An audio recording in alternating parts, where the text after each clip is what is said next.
படிக்கிற பள்ளிக்கூடம் கோணலும் மாறுபாடமா இருக்கு. பள்ளிக்கூடம் பிள்ளை பெரிய கதை, ஃப்ரெண்ட்ஸோட சேர்த்து நான் ஆண்டோட பிள்ளைன்ற எண்ணமும் இல்லை.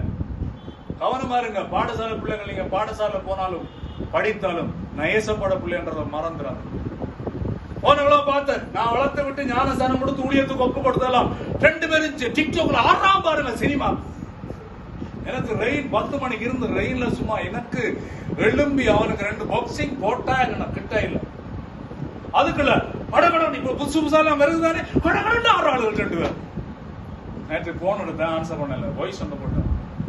மரியாதையா கிறிஸ்தவனா கிறிஸ்தவனா டிக்டாக்ல ஆட்டம் கூட வராது. பாவிக்கிற இணையதளம் கூட கர்த்தரை மகிமைப்படுத்துறதா இருக்கு. 1800 பேருக்கு வாட்ஸ்அப் மெசேஜ் போகுது. டிக்டாக்ல நான் இருக்கிற 15,000 பேர் லைக் பண்ணிருக்காங்க. ஒவ்வொரு நாளும் கர்த்தருடைய வசனம் தான் இருக்கு. பவுனியால கணவர் சினிமாக்கு ஆட்டம் போட்டாங்க, பேசின பாருங்க, என்ன பிளாக் பண்ணிட்டாங்களோ தெரியல. பிரச்சனை கிறிஸ்தவனா கிறிஸ்தவம் மாறினாங்க. மொபைலா இருந்தாலும் சரி, வாழ்க்கையா இருந்தாலும் சரி, கிறிஸ்து மகிமைப்படுகிற அளவில் வாழவே இன்றைக்கும் என்னை உங்களை ஆண்டவர் தன்னுடைய பிள்ளையாய் உயிரோடு வைத்திருக்கிறார். எல்லாத்தையும் பண்ண முடியாது. கோணலும் உயர்த்தவும் பதிக்கவும் மாறுபாடுமான எல்லாரும் வாசிக்க 15ஆம் வசனத்தை. கோணலும் மாறுபாடுமான சந்ததியின் நடுவிலே குற்றமற்றவர்களும் கபடற்றவர்களும் தேவனுடைய மாசற்ற பிள்ளையாய் இருக்கணும்டா. கிள கிள கிள கிள கிள கிள ஜீவ வசனத்தை பிடித்துக் கொண்டு உலகத்தில் பிரகாசிக்கிற சுடர்களை போல் பிரகாசிக்கிற நீங்கள். அல்லேலூயா. எதுக்கு எடுத்தாலும் வசனத்தை தான் எடுக்கணும். எத்தனை விசுவாசிய நேசி இருக்கு தெரியுமா? எதுக்கு எடுத்தாலும் இருக்கு வசனம் இல்லாட்டியும் ஒன்றுமே. ஹலோ, வட்டியில போக மாட்டேன். இதுதான் எனக்கு உனக்கு அத்தாட்சி, லைசன்ஸ், லோ, சட்டம், நடக்க வேண்டிய லைசன்ஸ். இதை மீறி எவனும் ஆட்டப்படக்கூடாது. செய்யறதெல்லாம் செய்துட்டேன்னு வந்து ஆண்டவரே வாலாக்காமல் தலையா வாழ வெட்டுவாரு.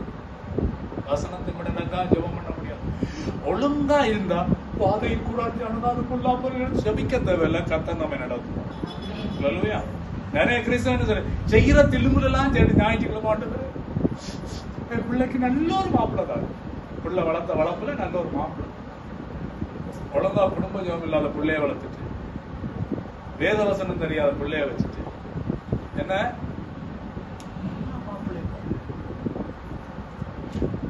என்னால மறக்க முடியாத நீங்க 16 ஒருவருடைய வழிகள் கர்த்தருக்கு பிரியமா இருக்கு.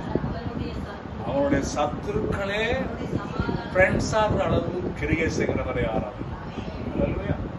நாம சரியா, நேற்று அம்மா அப்பா பேசும்போது சொன்னோம், நாம சரியா இருந்தா நமக்கானதை கர்த்தர் சரியாச்சு. அப்ப நாம எப்படி சரியா இருப்பது? இதன்படி வாழுகிற பொழுதுதான் நானும் நீங்களும் சரியா இருக்கணும். கிறிஸ்தவனை பாராத இயேசு கிறிஸ்துவை பார், அவர் தான் உண்மையோட. கிறிஸ்தவனும் உள்ள மாதிரி என்ன மாதிரி தான், இன்றைக்கு நல்லா இருப்பான், நாளை கேவலமா நடப்பான். கிறிஸ்தவனை பாராதே, இயேசு கிறிஸ்துவை பார், அவனை நடத்துவதற்கு போதுமானவராக இருக்கிறார். ஆகையினாலே கோணலும் மாறுபாடுமான சந்ததி. இன்னைக்கு அநேகர் சொல்லுகிறார், திருச்சபைக்கு போக எனக்கு விருப்பம் இல்ல, பரிதாபம், வேதனையா இருக்கு. நம்ம கிராமத்தில் ஒரு ஊழியர் செய்றார், 35 விசுவாசி. மாங்குளத்தில் இன்னொரு பெரிய 40 விசுவாசி. சந்தோஷப்பட்ட நல்லா இருந்த ஊழியக்காரன். ஆனா 2 விசுவாசி சபையில ஊழியத்தோடு அழிச்சுட்டான். நம்பர் எடுத்து கோல் அடிச்சான். முடிபடுவான், ஆன்சர் பண்ணல. வாட்ஸ்அப்ல எல்லாம் போடுறான், பாக்குறான். அவன் என்ன விட ஒரு தம்பி ஊழியக்காரன், நான் ஜெபம் பண்றேன், அவன் மறுபடியும் கத்தருக்காயிடும். பாருங்க, எத்தனை ஊழியக்காரர்கள், எத்தனையோ தேவ பிள்ளைகள் இடறி போகிறார்கள், சோரம் போகிறார்கள். ஜெபம் இல்ல, வேத தியானம் இல்ல, குடும்ப ஜெபம் இல்ல. குடும்ப ஜெபத்துல வளர்ந்தாக்கலாம் நாங்க. அல்லேலூயா. ஓமா இல்லையா? லாம்பு லைட் இல்ல, மண்ணெண்ண விளக்கு குப்பி விளக்குல இருந்து குடும்ப ஜெபம் பண்ணித்தான் கர்த்தருங்களை எங்கள் குடும்பத்தை வளர்த்தெடுத்த தெய்வம். இன்றைக்கு நாங்கள் குடும்பமாய் கர்த்தருக்கு முன்பாய் நிற்பதினாலே கர்த்தர் நமக்காக எல்லாவற்றையும் செய்வதற்கு அவர் போதுமானவராயிருக்கிறார். கரங்களை தட்டி நன்றி சொல்லுவோம். ஆண்டவர் இன்றைக்கும் நம்மை நடத்துவதற்கு அவர் போதுமானவராயிருக்கிறார். அல்லேலூயா. போனாலும் மாறுபாடுமா உலகம் இருக்கலாம், ஆனா நாம இருக்க முடியாது. ஆமென். உலகம் இன்றைக்கு தலைகளா போகலாம், நாம தலைகளா போக முடியாது. நாம நேர்வழியில கர்த்தருடைய சத்தியத்தில் நடக்கிற பொழுதெல்லாம் ஆண்டவர் எங்களை அற்புதமாய் நடத்த போதுமானவராய் இருக்கிறார். ஆமென். எத்தனையோ குடும்பங்கள்ல இருக்கிற பிரச்சனை தீர்க்க முடியல. காரணம் அங்க ஜெபம் இல்ல, ஆண்டவருடைய பரிசுத்தம் இல்ல, ஆண்டவருக்கேற்ற நல்ல சிந்தனை இல்ல. ஒரே ஆண்டவருக்குள்ள குறுகுறு முறுமுறு, எல்லாம் ஒரே சண்டை, ஒரே பிரச்சனை, கெட்ட வார்த்தை, ஆண்டவருடைய நாமம் தூசிக்கப்படுது, ஜாதி வரி, கோபம், சண்டை, மாச கணக்குல கர்த்தரை தேடுவது இல்ல, ஓய்வு நாள் ஆராதனை மதிப்பது இல்ல, கர்த்தருக்கு முக்கியத்துவம் கொடுக்கிறது இல்ல.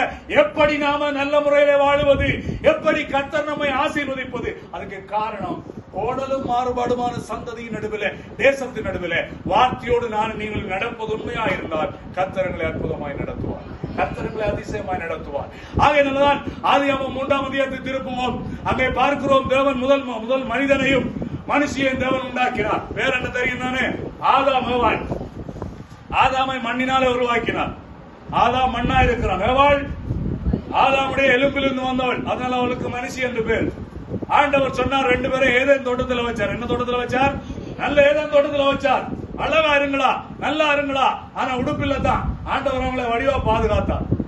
அக்கினி சுடர்களை பட்டயத்தை ஏதேன் தோட்டத்தில் வச்சு அவளுக்கு வேண்டி எல்லாத்தையும் கர்த்தர் கொடுத்தார்.